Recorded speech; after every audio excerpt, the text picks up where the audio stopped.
ये ऐसे महापुरुष मीराबाई के जीवन में आए जिनकी वजह से कृष्ण प्राप्ति और सहज हो गई मीराबाई को। प्रणाम किया निवृत्तिनाथ।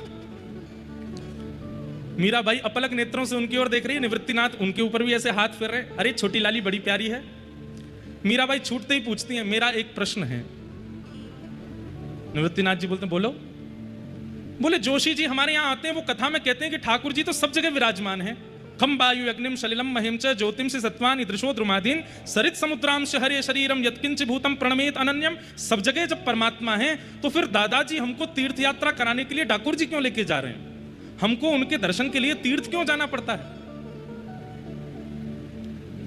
निवृत्तिनाथ जी राव दूधा जी की ओर देखें, बोले लाली सामान्य नहीं है, कैसा प्रश्न कर रही है, हम तीर्थ क्यों जाते हैं?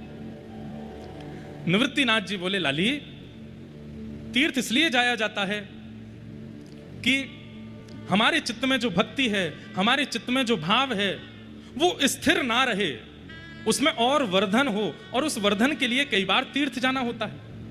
नदी जब तक अपने तटों पर बहती रहती है उसका रूप सामान्य होता है, लेकिन जब वो जाके सागर में मिल जाती है तब नदी भी सागर बन जाती है। ऐसे ही हम नदी हैं, और ये जितने भी तट हैं ये सब हमारे यत्र तत्र रहने वाले ठाकुर जी हैं।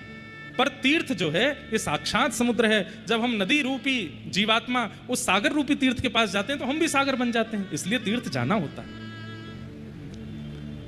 उसी समय निवृत्तिनाथ जी ने राव दूधा जी से कहा, बोले इस लाली को योग, साधना और वेदों का ज्ञान मैं दूंगा, मेरा वचन है आपको, ये सामान्य नहीं है। तो बीच में